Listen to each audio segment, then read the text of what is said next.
في القلب شعاع يهديني نور الإيمان سرى فيني وبذكرك يا ربي দিনের পথে যারা চলতে যায় তাদের জন্য সবচেয়ে যে জিনিসটা প্রতিবন্ধক এবং বাধা সেটা হলো কুদৃষ্টি, চোখের গুনাহ। যদি তুমি চোখের পাক্কা হেফাজত করতে না পারো তো আল্লাহর মহব্বত পাওয়ার আশা বাধা এটা শুধু একটা তোমার স্বপ্ন থেকে যাবে, শুধু স্বপ্ন। চোখের হেফাজত যদি করতে না পারো জিন্দেগি পার হয়ে যাবে, তুমি তোমার নিজের ইসলাহ আত্মশুদ্ধির কোনো ফিকির করতে পারো না এবং আল্লাহর মহব্বতের কোনো দৌলতের তুমি আশা বাঁধতে পারো না। তো হযরত বলেন যে তুমি যদি চাও আল্লাহর মহব্বতের দৌলত, আল্লাহর প্রেমের দৌলত, তো সর্বপ্রথম তুমি নিজের চোখের উপরে তালা লাগাও, চোখের হেফাজত করো, চোখকে কন্ট্রোলে করো।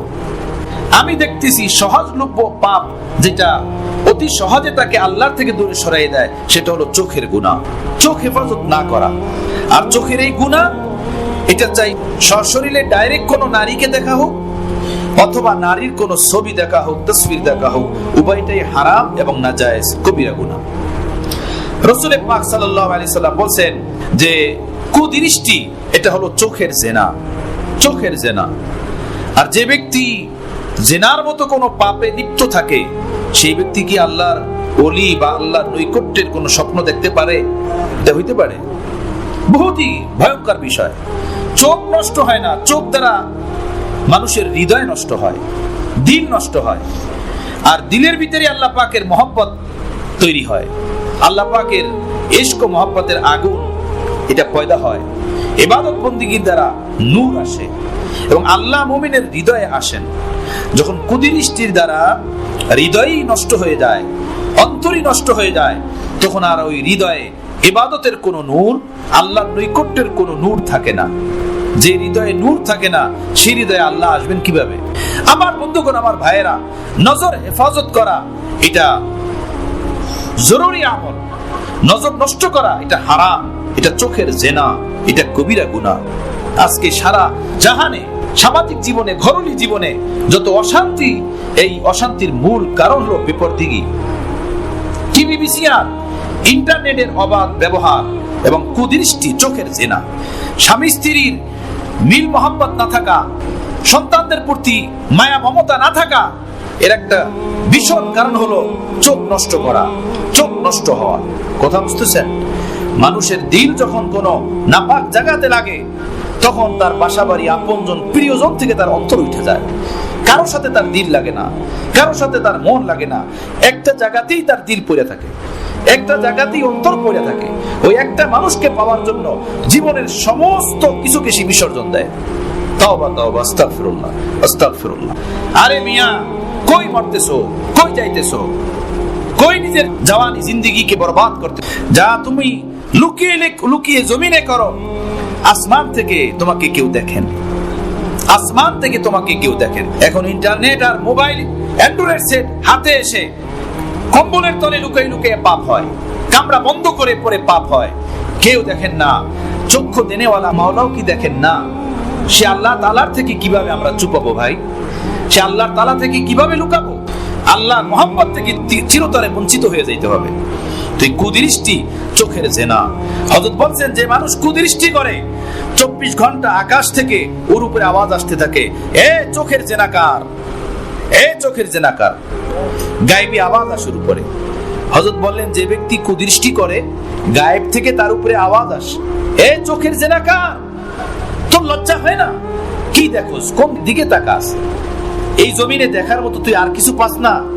আসমান, জমিন, পাহাড়, পর্বত, লক্ষ কোটি বস্তু আমি আমার নিশান স্বরূপ বানাইছি, যেগুলোর দিকে তাকাইলে ভাবলে সেই নিশানি তোকে আমার দিকে টেনে নিয়ে আসবে। তুই সেগুলো দেখোস না, কি দেখোস?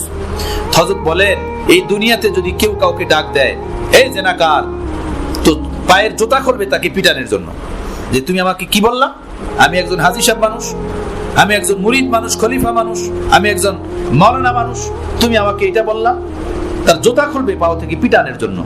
কিন্তু যদি দুনিয়াতে কেউ এমন নাও বলে, কিন্তু আল্লাহর পক্ষ থেকে কুদৃষ্টি করনেওয়ালার উপরে 24 ঘন্টায় আওয়াজ আসতে থাকে, হে চোখের জিনাকার, হে আল্লাহ নাফরমান, হে রাসূলের কথার অবাধ্যকারী, রাসূলের কথা ভঙ্গকারী, এই তিনটা আওয়াজ তার উপরে আসতেই থাকে। চোখের জেনাকার এই জন্য আসে, আল্লাহ নবী বলছেন কুদৃষ্টি করা এটা চোখের জেনা। জেনাল আইনে আন নজর, জেনাল আইনে আন নজর, কুদৃষ্টি এটা চোখের জেনা। এজন্য এই ব্যক্তি জেনাকার আর আল্লাহ নাফরমান। আল্লাহ নাফরমান কেন?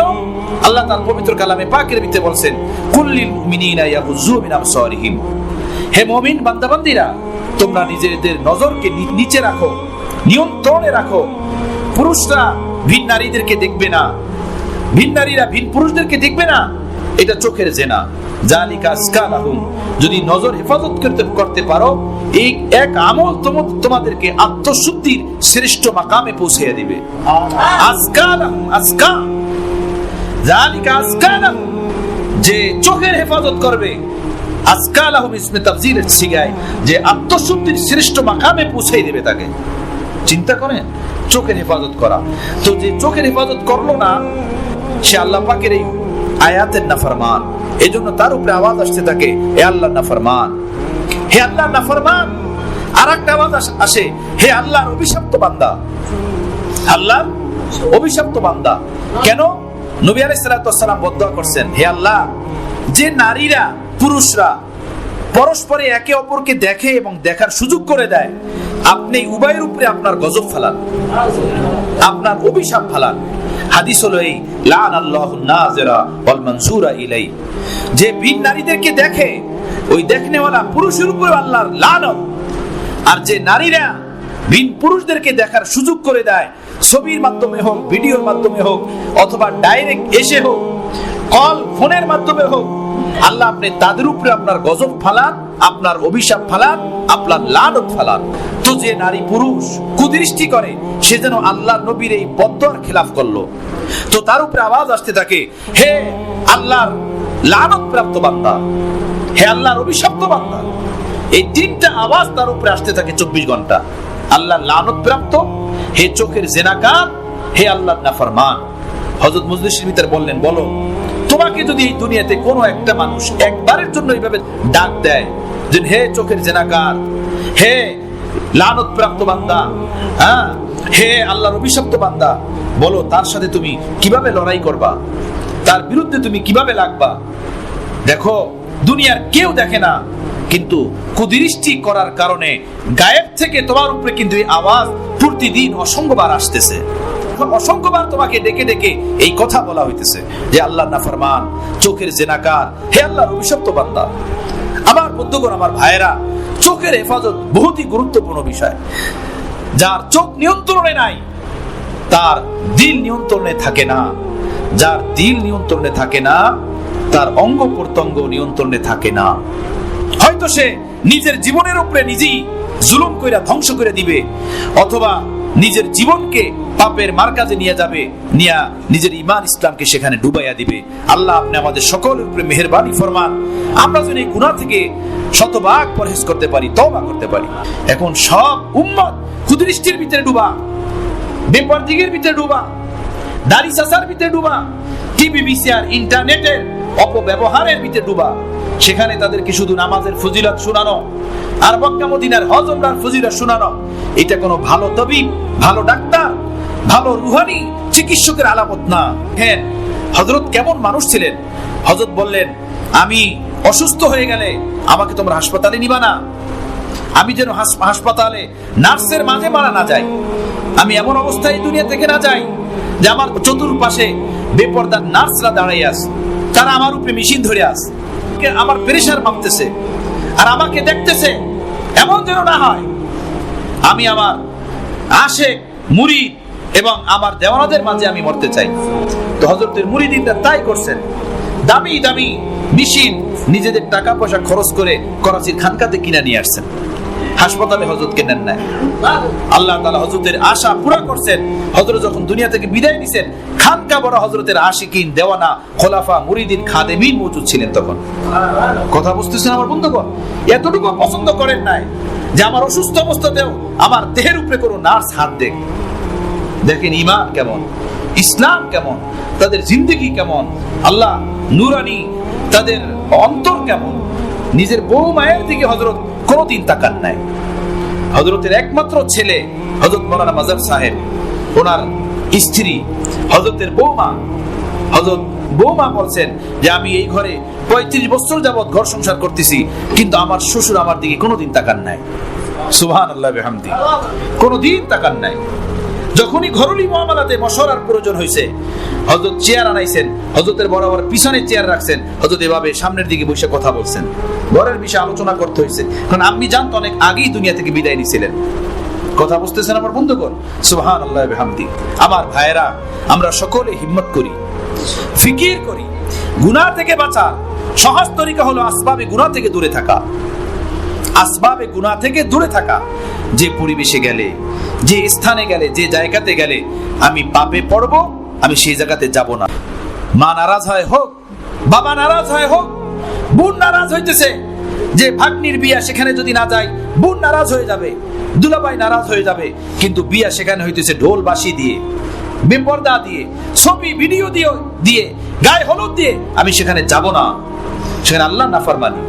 বোন নারাজ হয় হোক, দুলাভাই নারাজ হয় হন, যে নারাজ হয় হোক, আমি সেখানে যাব না।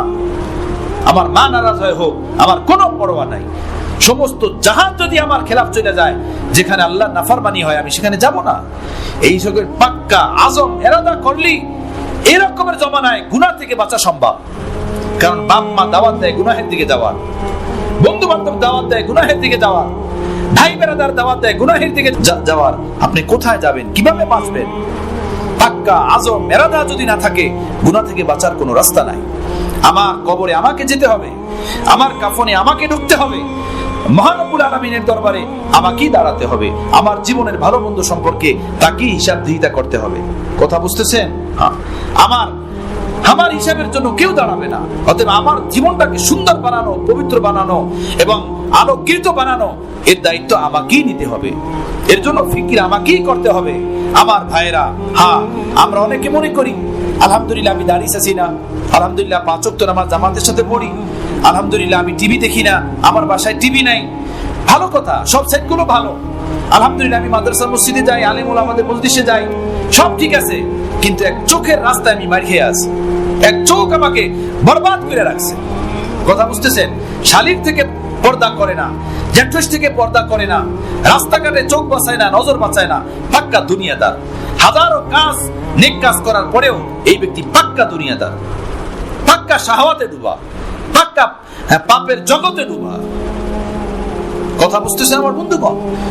এজন্য হযরত হাকিম উম্মত বলছেন 20,000 রাকাত তাহাজ্জুদ নামাজ এর চেয়ে উত্তম একটা কুদৃষ্টি থেকে বাঁচা। 20,000 রাকাত তাহাজ্জুদ নামাজ থেকে উত্তম একটা কুদৃষ্টি থেকে বাঁচা। কথা বুঝতেছেন? হাজারো তাহাজ্জুদ নিয়ে আমরা কুদৃষ্টির ভিতর লিপ্ত, হাজারো দিনের কর্মকাণ্ডের সাথে আমরা পাপের ভিতর লিপ্ত, অন্যায়ের ভিতর লিপ্ত। কথা বুঝতেছেন?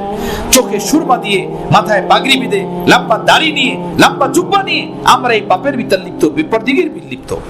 আল্লাহ আপনি আমাদের উপরে রহম করেন, আল্লাহ আমাদের উপরে রহম নাজিল করেন, যে রহম আমাদেরকে কুদৃষ্টির লানত থেকে দূরে সরাইয়া দেবে। হযরত বলছেন, হে আল্লাহ, যেই সুন্দর চেহারা, রূপ লাবণ্যতা আমাকে আপনার থেকে দূরে সরাইয়া দিবে, আল্লাহ আপনি আমাকে ওই রূপবতী চেহারা থেকে দূরে সরাইয়া দেন। আল্লাহুম্মা বা'id বাইনি ওয়া বাইনা খাতায়ায়া কামা বা'আদতা বাইনাল মাশরিকি ওয়াল মাগরিব। নবী আলাইহিস সালাতু ওয়াস সালাম দোয়া করেছেন, হে আল্লাহ আমার মাঝে আর গুনাহের মাঝে এমন দূরত্ব পয়দা করে দেন, যেভাবে পূর্ব আর পশ্চিম যেভাবে এক হইতে পারে না, এক হওয়া সম্ভব না, আমাকে আর আমার গুনাহকে এভাবে দূরে সরাইয়া দেন, পূর্ব পশ্চিমে সরাইয়া দেন। আমার সাথে আমার গুনাহের যেন কোনোদিন মোলাকাত না হয়, কোনোদিন সাক্ষাৎ না হয়, এতটা আপনি দূরে সরাই দেন আমার থেকে গুনাহ। কথা বুঝতেছেন?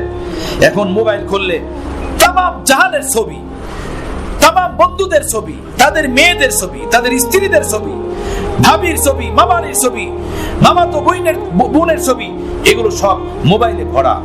আল্লাহ তওবা করার তৌফিক নসিব ফরমান আমাদেরকে, তওবা দান করেন আমার ভাইরা, আল্লাহ তওবা দান করে। সচ্চা হারাম এগুলো, কবিরা গুনাহ এগুলো, চোখের জিনা এগুলো। এই থাকা অবস্থাতে আমরা কোনোদিন আল্লাহর মহব্বতের কোনো জাররা পাবোই না, কোনোদিনও সম্ভব হবে না আল্লাহর মহব্বতের কোনো এক দৌলত নসিব হওয়া, যদি এই পাপের ভিতরে আমরা লিপ্ত থাকি। আমার ভাই, কবিতা লেখা, গাওয়া, শোনা, কান্নাকাটি করা, এগুলো সব সহজ। তাকওয়া মতো জীবন বানানো এটা বহুত কঠিন, বহুত কঠিন। হযরত বললেন শুধু শাইখের দরবারে কাঁদে, হাদিয়া নিয়ে হাজির হয়, শুধু এইটা দেখো না, এইটা দেখেই শুধু তাকে দরবেশ মনে করো না, ওলি মনে করো না। আরে দরবারে তো সবাই কাঁদে, মসজিদে তো সবাই কাঁদে, বাইতুল্লাহে তো সবাই চোখের পানি ফেলায়। হ্যাঁ, হাটে বাজারে মার্কেটে গোপনে গুনাহ থেকে বাঁচে কে খোঁজো, এমন মানুষ আল্লাহর ওলি। আল্লাহ, হ্যাঁ, যে গোপনেও আল্লাহকে নারাজ করে না, এমন মানুষ আল্লাহর ওলি। এজন্য আমার ভাইয়েরা, আমরা পাক্কা ইরাদা করি যে চোখ নষ্ট করব না। হ্যাঁ, আসবাবে গুনাহু সে মুবাআদাত, যে জিনিস আমাকে আল্লাহর পাপের দিকে নিয়ে যাবে সেই জিনিস থেকে আমি নিজেকে দূরে রাখি। অ্যান্ড্রয়েড সেট যদি আমাকে গুনাহের ভিতরে লিপ্ত করে, তো এই অ্যান্ড্রয়েড সেট সারা ফরজ, এটাকে ছেড়ে দেওয়া এটা ফরজ। কথা বুঝতেছেন? এমন সেট রাখা জায়েজ নাই। এমন কোন জরুরত হলো, আমি এমন কোন মানুষ হলাম যে অ্যান্ড্রয়েড সেট আমি না চাইলে আমার জন্য সমস্যা হয়ে যাবে? বলেন, এমন কোন বিষয়? এটা 10 বছর আগে ছিল না, তখন আমি চলি নাই। 2 বছর আগে যখন আমার কাছে ছিল না, তখন আমার জিন্দগি চলে নাই, এখনো চলবে। এটা সম্পূর্ণ শয়তানি, পাক্কা পাক্কা শয়তানি। আমার বন্ধু, আল্লাহর দুস্তি বড় দামি, আল্লাহর মহব্বত বড় দামি, আল্লাহর প্রেম বড় দামি। যদি এই দৌলত নসিব হয়ে যায়, ইনশাআল্লাহ সারা জাহানের সমস্ত নেশা ও পেশা থেকে ইনশাআল্লাহ তাআলা আমাদের দিল পাক ও সাফ হয়ে যাবে, দিল ছুটে যাবে ইনশাআল্লাহ তাআলা ওর থেকে। কথা বুঝতেছেন? আল্লাহ আমাদেরকে তৌফিক দান করেন। হিম্মত করি যে একটা নজরও নষ্ট করব না, একটা নজর আমরা বরবাদ করব না। মোবাইলে হোক, পেপার পত্রিকায় হোক, টিভিতে হোক, হ্যাঁ, ইন্টারনেটে হোক, কোন স্থানে কোন নারীর দিকে আমি তাকাবো না, নজরকে হেফাজত করব। ইনশাআল্লাহ তাআলা এই আমলের বরকতে আমাদের অন্তরের আত্মশুদ্ধি নসিব হবে, পাক্কা পবিত্র জিন্দেগি নসিব হবে। আল্লাহ তৌফিক দান করেন।